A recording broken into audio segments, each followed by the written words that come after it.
Operation सिंदूर चलाया गया। 100 से ज्यादा आतंकवादी ढेर किए गए।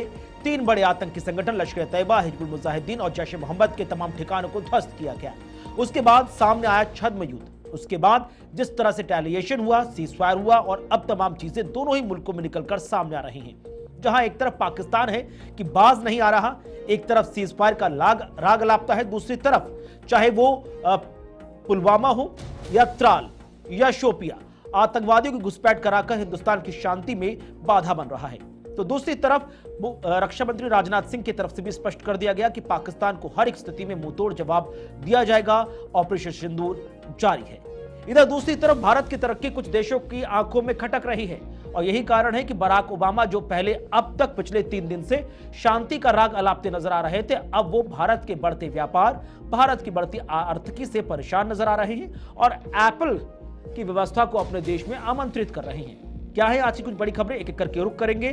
कुछ बेहद खास मेहमानों से आपका परिचय भी कराएंगे, लेकिन शुरुआत पहली बड़ी खबर के साथ कर रहे हैं। तो पहली बड़ी खबर, जहां पर पाक की न्यूक्लियर धमकी के बीच रक्षा मंत्री राजनाथ सिंह का बड़ा बयान।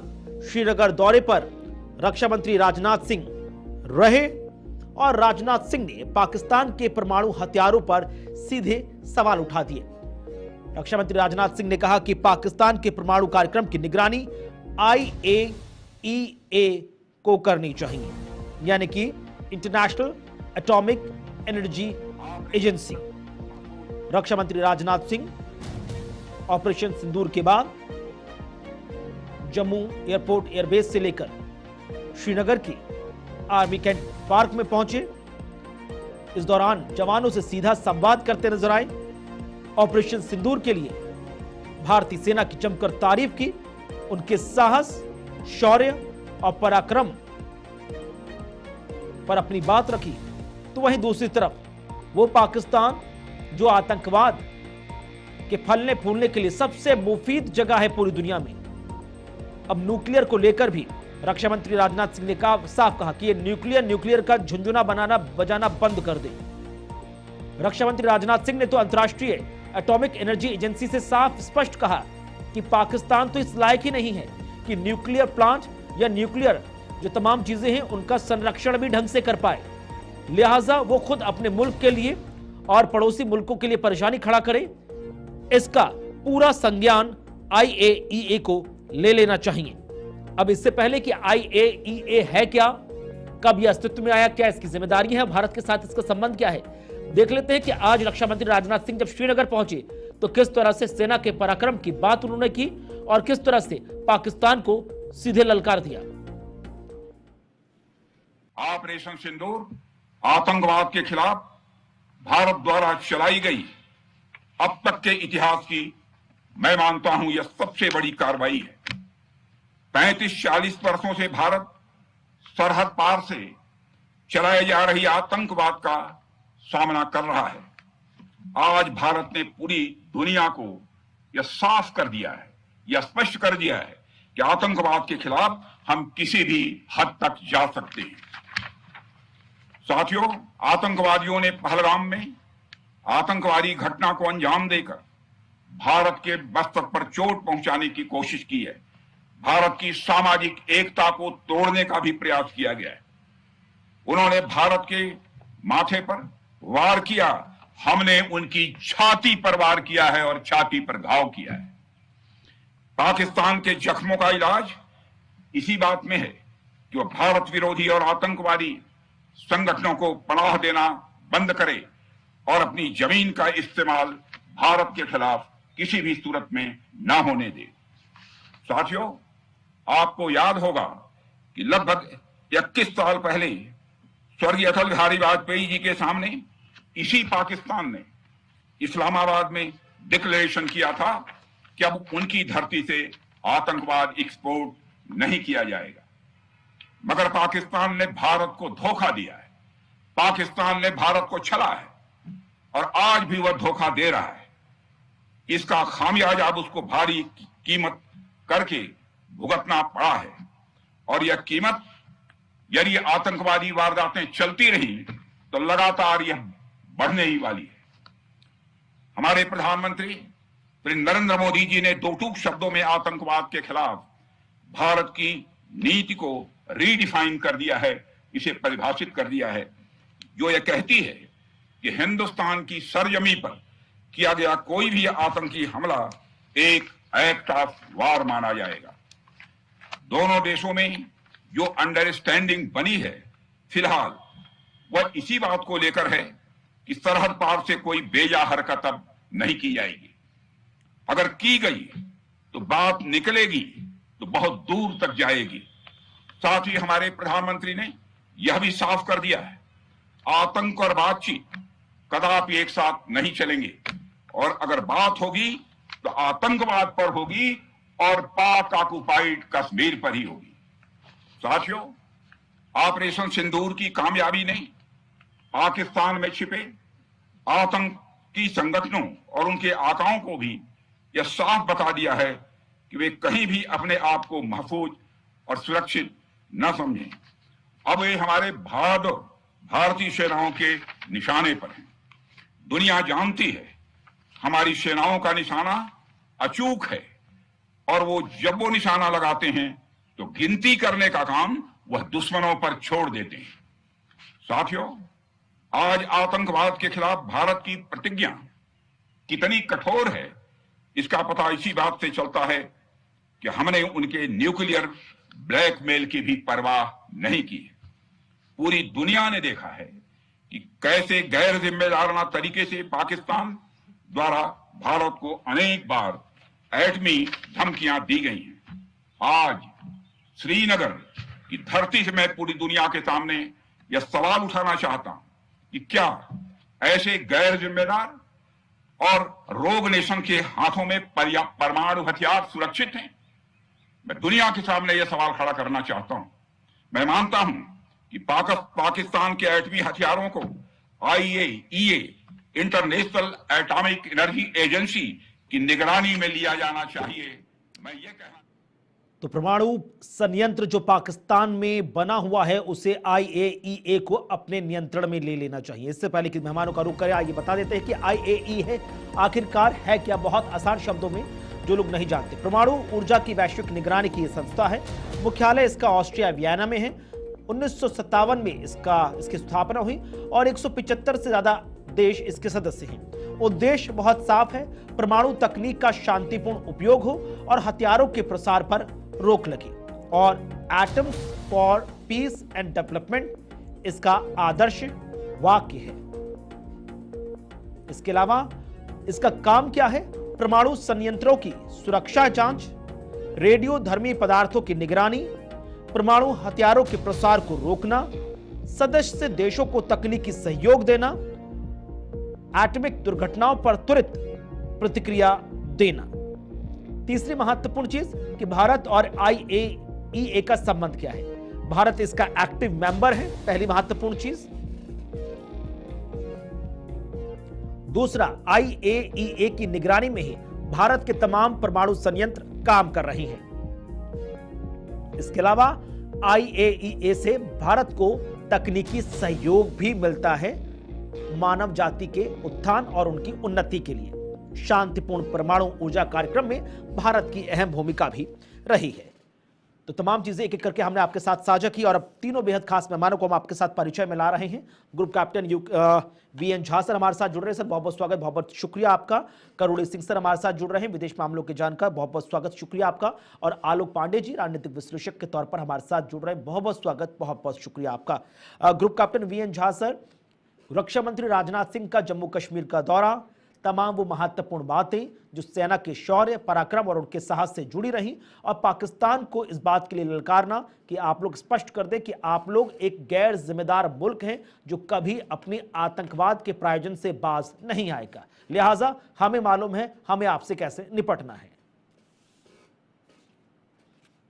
देखिए, उन्होंने बिल्कुल उपयुक्त शब्द यूज किए हुए हैं कि जो परमाणु के बारे में जो उन्होंने कहा था कि परमाणु पाकिस्तान के न्यूक्लियर इंस्टॉलेशंस को IAEA को अपने अंदर मिलना चाहिए था। एक बेसिक एक मोटे तौर से ये बिल्कुल ठीक स्टेटमेंट है, लेकिन IAEA की जुरिस्डिक्शन वहीं तक आती है जहां तक कि आप यूरेनियम को प्रोसेसिंग करते हैं, जैसे अभी फिलहाल ईरान के परिप्रेक्ष्य में है। कि आप उस प्रोसेसिंग में आप इस जो जो आर्सेनल ग्रेड यूरेनियम है, जो जो बॉम्ब ग्रेड यूरेनियम है, वहां तक ना चले जाएं। बॉम्ब बनाने के लिए यूरेनियम का लगभग 92% या इससे ज्यादा प्रचलित होना जरूरी है। लेकिन जो रिएक्टर्स चलते हैं उसके लिए एनीथिंग फ्रॉम 30 to 46% ये उनके लिए सफिशिएंट है। नहीं तो फिर वो उस यूरेनियम के रॉड में उनको बोरॉन वो डालना पड़ता है जिससे कि रिएक्शन को कंट्रोल किया जा सके। मैं आपको इसलिए बता रहा हूँ कि मैंने स्पेशलाइजेशन एक स्पेशल कोर्सेज की हुई है जो जो न्यूक्लियर आर्सेनल्स होते हैं उसके बारे में सर्विस में की हुई। तो ये सब जो चीजें हैं ये बॉम्ब बनाने के लिए जो जो न्यूक्लियर स्टेट्स हैं उनके लिए होती है। एक बड़ी न्यूक्लियर इंस्टॉलेशन है, वॉर हेड है, वहां पे IAEA की जुरिस्डिक्शंस नहीं आती है।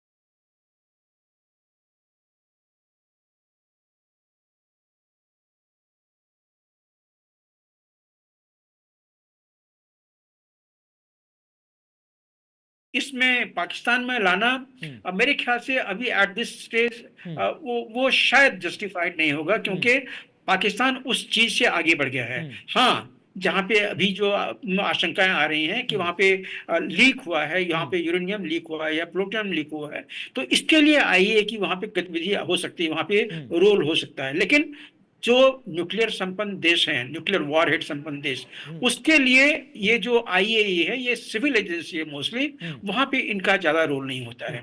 ठीक है। अब करोड़े सिंह सर, क्योंकि पाकिस्तान जिस तरह का मुल्क है वो पूरी दुनिया जानती है, भले ही ये बात अलग है कि तुर्की हो या चीन हो या अजरबैजान हो आंखें बंद करके उनके साथ खड़े हुए हैं, लेकिन हिंदुस्तान की तरफ से रक्षा मंत्री राजनाथ सिंह का जम्मू कश्मीर आकर ये संदेश स्पष्ट कर देना कि भारत ये नया भारत है, अपनी सीमाओं की सुरक्षा को लेकर प्रतिबद्ध है और हमने पूरी दुनिया को दिखाया कि हम किस हद तक जा सकते हैं जब देश के नागरिकों की सुरक्षा आ रही है, चाहे उसके लिए सामने वाला दुश्मन मुल्क तबाही क्यों ना हो जाए। देखिए कुणाल, भारत के प्रधानमंत्री का आदमपुर जाना और फिर हमारे रक्षा मंत्री का कश्मीर जाके वहां के मिलिट्री को एड्रेस करना, इसके मुझे लगता है कि सबसे बड़े इमीडिएट तो तात्कालिक कारण है वो एक तो ये है कि मनोबल बढ़ाना है, दूसरा है कि आभार व्यक्त करना है जिस प्रोफेशनल तरीके से हमारी सेना ने काम किया और जो टास्क दिया था वो बिल्कुल सफलता के साथ पूरा किया।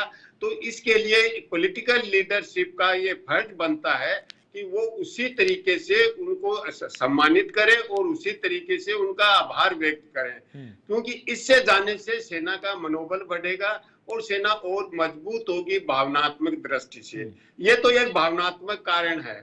दूसरा, वहां जाके जो बात कह रहे हैं कि भारत अपनी सुरक्षा के लिए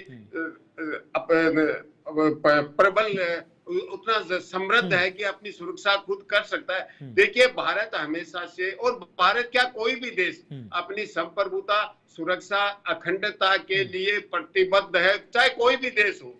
वो किस तरीके से करता है, तत्काल जवाब देता है, नहीं देता है, लेकिन यहाँ ये कहने का मतलब था कि हम अपनी संप्रभुता, अखंडता और सुरक्षा के लिए ज्यादा प्रोएक्टिव हैं। अगर किसी ने दुस्साहस किया तो हम उसका माकूल जवाब इमीडिएटली देंगे, उसमें हम कोई देरी नहीं करेंगे। ये मैसेज उन्होंने दिया है। देखिए, जहां तक जो एटॉमिक एनर्जी एजेंसी की बात की, उसका मैंडेट तो जहां साहब ने बहुत विस्तार से बता दिया। हाँ, लेकिन पाकिस्तान को रोग स्टेट डिक्लेयर करवाने के लिए क्या हम कर सकते हैं? क्या हमारे पास उतना डिप्लोमेटिक क्लाउट है जिससे नॉर्थ कोरिया को अमेरिका रोग स्टेट मान के चलता है? उसमें अमेरिका के साथ बहुत से देश हैं। ईरान को वो रोग स्टेट मान के चलता है, ईरान पे प्रतिबंध लगा दिए। क्या हम पाकिस्तान पे कोई प्रतिबंध लगवा सकते हैं? मेरे ख्याल से हम नहीं लगवा सकते। आज की स्थिति में अगर यूएन सिक्योरिटी काउंसिल में या उससे अलग कोई प्रतिबंध लगवा पाए तो नहीं लगवा पाए। आपका जो सवाल है कि टर्की ने और अजरबैजान ने पाकिस्तान का खुलकर समर्थन किया, भारत के साथ कोई समर्थन में क्यों नहीं आया? देखिए, हथियार बेचता है टर्की ने अपने ड्रोन बेचे, तो ड्रोन बेचना उतना इंपॉर्टेंट नहीं। देखिए, ड्रोन तो टर्की ने रशिया को भी बेचे हैं। तो जितने वेपन मैन्युफैक्चरिंग कंट्री है वो किसी को भी हथियार बेचते हैं, वो मैन्युफैक्चरिंग जो इंडस्ट्री है वेपन मैन्युफैक्चरिंग, उसका इंटरेस्ट है। तो टर्की क्यों आया? टर्की के लिए एक संकट है। देखिए, टर्की मिडिल ईस्ट में लीडरशिप नहीं दे सकता क्योंकि वहां सऊदी अरब, ईरान आ जाते हैं, इजिप्ट भी एक्सेप्ट नहीं करेगा। तो टर्की का मेंबर है तो उसकी लीडरशिप देने की एम्बिशन है। यूरोपियन यूनियन उसको मेंबर नहीं बना रहे, उन्होंने ट्राई कर लिया यूरोपियन यूनियन का मेंबर बने। तो अब टर्की ये कर रहा है कि सेंट्रल एशिया और जिसको हम साउथ वेस्ट एशिया कहते हैं, जिसमें अफगानिस्तान, पाकिस्तान, इंडिया ये आते हैं, यहाँ टर्की अपना इन्फ्लुएंस दिखाना चाहता है, अपनी लीडरशिप दिखाना चाहता है कि मैं भी एक्टिव हूँ, मुझे भी रिकॉग्नाइज करो लीडर के रूप में। एर्दोगान जो टर्की के राष्ट्रीय अध्यक्ष हैं, राष्ट्रपति, उन्होंने रिसेंट स्टेटमेंट है, तमाम जगह चल रहा है, वो कह रहे हैं कि चाहे कितना भी उन्हें व्यापारिक नुकसान अंतर्राष्ट्रीय मुल्क या बाइकॉट #बाइकॉट ट्रेंडिंग से हो जाए, लेकिन वो पाकिस्तान के साथ खड़े हैं। देखिए, ये हैशटैग वाला, बाइकॉट वाला कह रहे हैं, ये कोई डिसीजन नहीं है, किसी भी भारत की गवर्नमेंट का डिसीजन नहीं है। ये तो हमारा जो व्यापारी वर्ग है, जो पर्यटक जाते हैं या जो यहाँ से माल सप्लाई करते हैं, वहां से लाते हैं, ये उनका डिसीजन है। देखिए, ये तो एक voluntary level official policy Bharat की नहीं है। तो इसको लेके एर्दोगन का ऐसा स्टेटमेंट देना मेरे ख्याल से कोई ज्यादा अच्छी कूटनीति का चाल नहीं हो सकती, क्योंकि भाई वो व्यापार न करें, हम भी नहीं करेंगे तो नहीं करें। नहीं, मालदीव के साथ भी किया था, हमने हैशटैग चलाया था कि पर्यटक नहीं जाएंगे, और फिर थोड़े दिनों बाद में मालदीव को हमने ग्रांट भी दी है, $40 मिलियन की वो क्रेडिट दी थी हमने। तो ऐसा नहीं है कि ये तो प्राइवेट लेवल है, इसको हम सरकार टू सरकार। लेकिन सर कहते हैं कि बूंद बूंद से घड़ा भरता है, तो छोटे छोटे एफर्ट्स भी जब कंबाइन होंगे तो इसका शायद बहुत व्यापक असर आ सकता है। आलोक पांडे सर, मैं लगातार पाकिस्तानी मीडिया को ऑब्जर्व कर रहा था कि क्या कुछ सोशल मीडिया पे क्लिप्स आ रहे हैं, पाकिस्तान रो रहा है, कह रहा है कि भाई हिंदुस्तान हमारे पीछे हद करके क्यों पड़ गया है। पहले वो हद करके पड़ गया कि पूरे अंतर्राष्ट्रीय जगत में वो हमें एक टेररिस्ट कंट्री का तमगा दे दे, अब हद करके पीछे पड़ गया कि इनका जो न्यूक्लियर प्लांट है उस पर रोक लग जाए, उस पर नियंत्रण हो जाए, वो हमको हर तरह से कमजोर करना चाहता है। पाकिस्तान वाकई में हिंदुस्तान से बहुत तंग आ गया है। अब देखिए, हमने तो अभी शुरुआत ही की है ना। आप पिछले 70-75 सालों में तो पाकिस्तान हमें बार बार पिंच चुभोता ही रहा है। अब हम पिंच चुभो रहे हैं तो आपको दर्द ज्यादा हो रहा है। अभी सिंधु जल समझौते में ऑफिशियल रिक्वेस्ट आई है कि सर पानी दे दो, नहीं तो हमको 80% जनसंख्या हमारी 85 मर जाएगी। जो हमने अभी एयर स्ट्राइक किए है, ये तो मुझे मतलब मैं व्यक्तिगत तौर पे मानता हूँ इसका प्रभाव तो 4 दिन रहा, लेकिन जो पानी वाला स्ट्राइक है इसका प्रभाव तो कई पीढ़ियों तक रहेगा। अगर हमने पानी रोक दिया तो ड्राई स्टेट, ड्राई नेशन हो जाए। तो अभी तो हम ड्राई स्टेट सुनते थे, कोई शहर एक पानी से छूता रह गया। ये पूरा का पूरा जो पाकिस्तान का बहुत बड़ा हिस्सा है वो तो पानी रहित हो जाएगा। और आप जानते हैं जल बिन जीवन नहीं, तो पाकिस्तान घुटनों पर है। हालांकि मीडिया में बयान बहादुर बनते हैं, लेकिन ये उन्हें अच्छी तरह पता है कि ये भारत ने उनकी गर्दन पकड़ के रखी हुई है, और इसीलिए साथ वो श्रीनगर और जम्मू कश्मीर लेना चाहते थे, क्योंकि जम्मू कश्मीर और श्रीनगर से ही नदियां निकलती है। अगर वो हिस्सा उनके पास आ जाए तो वाटर जो उनकी सोवरेनिटी है वो प्राप्त कर लेगा पाकिस्तान। तो जो जल संप्रभुता उसकी है वो भारत के पास गिरोह है जी। और उसके बाद वो जब हमको धमकी देता है तो वो जानता है कि जब भी चाहे भारत उसे कमजोर कर सकता है। जी। तो भारत एक दिन ऐसा आएगा कि भारत उस पर इस तरह से हमला करेगा। पाकिस्तान को भरोसा नहीं था। क्यों नहीं था? भारत के अंदर ही ऐसे बहुत सारे लोग बैठे हैं जो मानवता की बात करने लगते हैं फिर पाकिस्तान के लिए, जो पाकिस्तान के फेवर में आने लगते हैं। तो उसे लगता था कि भारत की सरकार और भारत के अंदर ऐसे बहुत सारे लोग हैं जो इतना कड़ा एक्शन नहीं लेंगे। ये भरोसा पाकिस्तान को था और भारत ने ये कड़ा एक्शन लेकर के ये बता दिया है कि अब आपके ऊपर हम उतने ही तीव्रता से हमला करेंगे जिस तरह से आप हमला करेंगे। अब आपको कोई रियायत नहीं मिलेगी। ठीक। अब सवाल ये उठता है, क्या मानवता, दया या करुणा जैसी चीजें पाकिस्तान के लिए इस्तेमाल में लाई जा सकती हैं? क्या उस नजरिए से भी पाकिस्तान को देखा जा सकता है? रीजन इज दैट कि एक तरफ आप सीजफायर करते हैं, जिस दौरान ऐलान होता है 3 घंटे बाद सीजफायर आप तोड़ देते हैं, फिर आप कहते हैं कि हम टेररिज्म को खत्म करने की बात कर रहे हैं। 2 दिन से आप सुन रहे होंगे शोपिया में कल 3 आतंकवादी मारे गए, आज पुलवामा के त्राल में 3 आतंकवादी मारे गए। तो ये दिक्कत तो ऐसी है, आप कुछ भी कर लीजिए, हमको झेल नहीं है और हमें काम करना है इस पर। देखिए, मैंने आपके चैनल में शायद कहा था कि पाकिस्तान में एक बहुत बड़ी मात्रा में लोग हैं जो भारत से नफरत करते हैं, लेकिन एक उससे भी बहुत बड़ी मात्रा में ऐसे लोग जो उस नफरत से सपोर्ट करते हैं।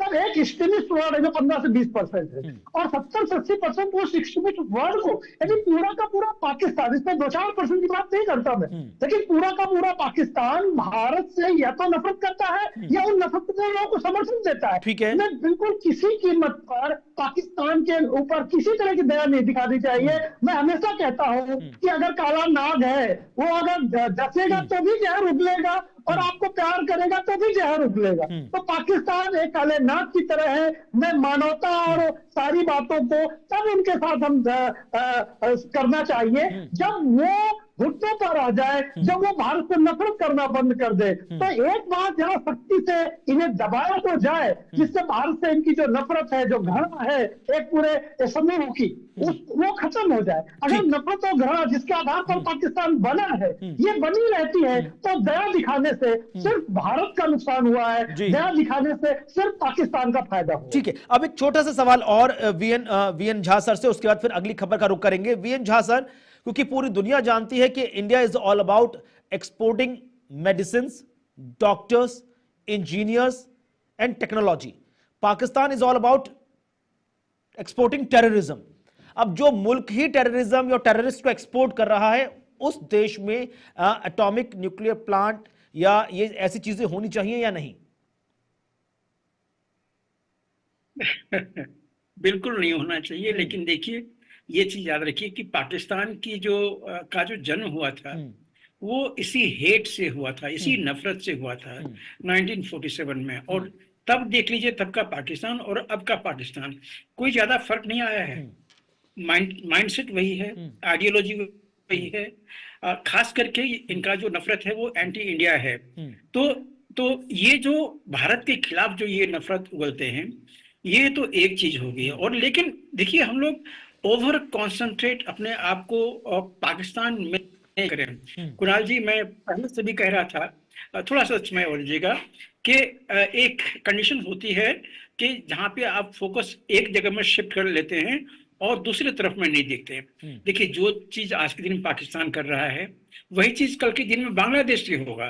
तो ये चीज आप नजरअंदाज मत कीजिए, क्योंकि दोनों की सीमाएं हमसे लगती है। ठीक है। और ये जो आइडियलिज्म की जो उनकी लड़ाई है, जो वो नॉन मुस्लिम से जो वो हेट करते हैं, जो जिसके चलते वो लोग जिहाद माउंट कर रहे हैं, तो ये आज के दिन में खत्म नहीं होने वाली है। और इसीलिए मैंने शुरू कहा कि आप पाकिस्तान से जिहादी रूट को नहीं निकाल सकते हैं। उसी तरह से जैसे कि इसराइल पिछले 1.5 साल, पौने 2 साल से एक छोटे से हमस को गाजा से निकालने की कोशिश कर रहा है, नहीं हो पाया है। उसके औरत, उसके बच्चे, छोटे छोटे बच्चे उन जिहादियों के हिफाजत के लिए ढाल बन जाते हैं वहां पे।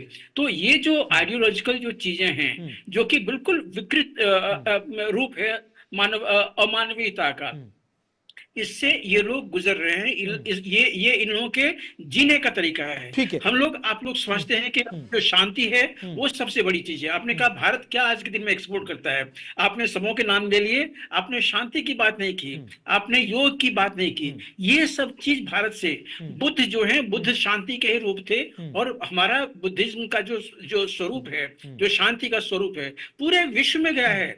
तो ये चीज ध्यान में रखिए कि हम लोग लेकिन सर शांति के, अब बड़ा सवाल ये है ना कि पूरी दुनिया को हम शांति का संदेश देते, अपने पड़ोसी मुल्क को हम शांत नहीं कर पाते, है ना। तो यहां पर भी एक क्वेश्चन मार्क लग जाता है। ठीक है, लौटूंगा आपके पास, लेकिन इसी बीच एक बड़ी खबर, क्योंकि जहां एक तरफ भारत काउंटर टेररिज्म का सामना कर रहा है, तो दूसरी तरफ भारत की तरक्की भी कुछ लोगों की आंख में चुभ रही है, क्योंकि भारत को यहां पर दो मोर्चे पर काम करना है। पहला मोर्चा अपने पड़ोसी मुल्क जो पाकिस्तान परस्त है, आतंकवाद की जननी है, उसका सामना करना, और दूसरी तरफ अपनी तरक्की को बनाए रखना। इसी बीच बड़ी खबर सामने आई, जहां पर अमेरिका के राष्ट्रपति डोनाल्ड ट्रंप टिम कुक जो एप्पल आईफोन के सीईओ हैं, उनसे रिक्वेस्ट करते नजर आए, क्योंकि भारत के बढ़ते व्यापार से डोनाल्ड ट्रंप घबरा गए हैं, परेशान हैं। ट्रंप बोले कि मैं नहीं चाहता कि एप्पल प्रोडक्ट भारत में बने। कंपनी के सीईओ को ट्रंप की सलाह कि अमेरिका में प्रोडक्शन बढ़ाएं। ट्रंप बोले कि भारत अपना ख्याल खुद रख लेगा। तो इस वक्त की बड़ी खबर, जहां पर भारत का बढ़ते व्यापार, तरक्की, उन्नति, इंफ्रास्ट्रक्चर से कई देश परेशान हैं, जो एक तरफ फ्रंट फुट पर नजर आते हैं कि भारत के साथ खड़े हैं, और दूसरी तरफ पीठ पीछे से वहां का व्यापार भी निकालने का प्रयास कर रहे हैं। बहरहाल, इससे पहले कि कुछ जानकारियां ग्राफिक्स के माध्यम से आपके साथ साझा करें, आखिरकार सुनिए डोनाल्ड ट्रंप ने टिम कुक को क्या सलाह दी है। And we have Apple, as you know, is coming in. And I had a little problem with Tim Cook yesterday. I said to him, Tim, you're my friend. I treated you very good. You're coming in with $500 billion, but now I hear you're building all over India. I don't want you building in India. You can build in India if you want to take care of India, because India is the highest, one of the highest tariff nations in the world. It's very hard to sell into India. And they've offered us a deal where basically they're willing to literally charge us no tariff. So we go from the highest tariff, you couldn't do business in India. We're not even a top 30 in India because the tariff is so high, to a point where they have actually told us, I assume you too, Scott, you were working on that also, that there will be no tariff, right? Would you say that's a difference? They're the highest, and now they're saying no tariff. But I said to Tim, Tim, look, we've treated you really good. We put up with all the plants that you built in China for years. Now you got to build us. We're not interested in you building in India. India can take care of it.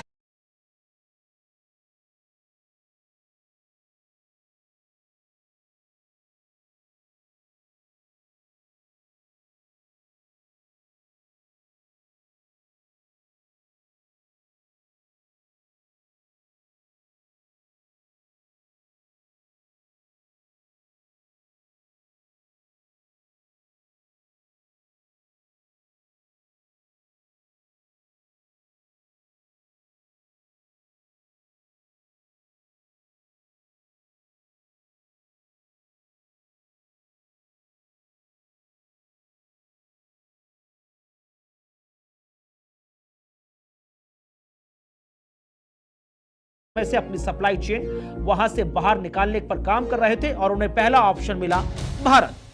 अगली plate, Apple अगर अपनी assembling Bharat की ओर इस साल के आखिर तक shift कर देती है, तो 2026 से यहां सालाना 6 करोड़ प्लस आईफोन्स का प्रोडक्शन होगा।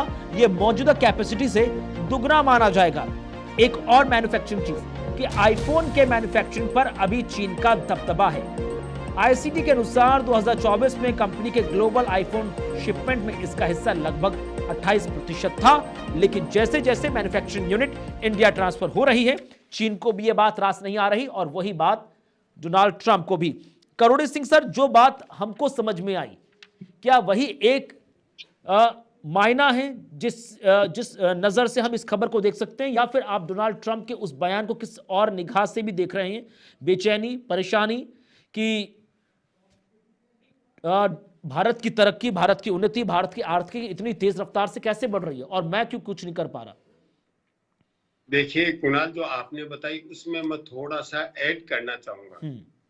ट्रंप के चुनाव जीतने से पहले हेरिटेज फाउंडेशन ने एक बहुत ही कॉम्प्रिहेंसिव रिपोर्ट तैयार की थी, जिसका प्रोजेक्ट 2025 है।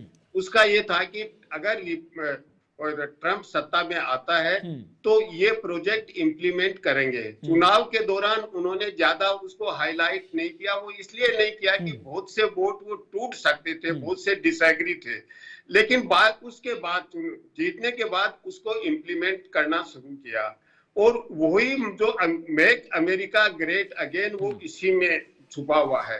तो उनका यह है कि समय से अमेरिकन कंपनी, जो कि जेडी वेंस ने स्पष्ट कर दिया था अभी कुछ दिनों पहले जब यूरोप आए थे, तब उन्होंने कहा कि जो अमेरिका की कंपनी लंबे समय से बाहर चली गई हैं मैन्युफैक्चरिंग के लिए, वो इसलिए गई हैं कि वहां सस्ता लेबर मिल जाता है, लोअर लेवल की टेक्निकल स्किल भी उनमें है। लेकिन उन्होंने कहा कि इसके लिए अगर जाते हैं तो इनोवेशन खत्म होता है, आप सस्ते लेबर में दूसरी जगह जाते हैं, तो इसलिए अमेरिका में आइए। और उन्होंने कहा कि सस्ता लेबर, जो जेडी वेंस ने कहा, सस्ता लेबर अगर अमेरिका में लाएंगे तो भी इनोवेशन खत्म होंगे। तो हमें मैक्सिमम इनोवेशन पे खत्म करना है और हमारी जो कंपनी बाहर गई है वो अमेरिका में वापस आके मैन्युफैक्चरिंग शुरू करें, क्योंकि लंबे समय से अमेरिका के मैन्युफैक्चरिंग सेक्टर में कमजोर होता रहा। और किसी भी सुपर पावर बनता है उसको 4-5 चीजें बहुत टेक्नोलॉजी पे उनका कंट्रोल होना चाहिए, इनोवेटिव होना चाहिए, दूसरा मिलिट्री होना चाहिए। इस दो में अमेरिका सुपर पावर है, कोई दिक्कत नहीं है। दूसरे जो फैक्टर्स हैं जैसे मैन्युफैक्चरिंग है, दूसरा एनर्जी है जी,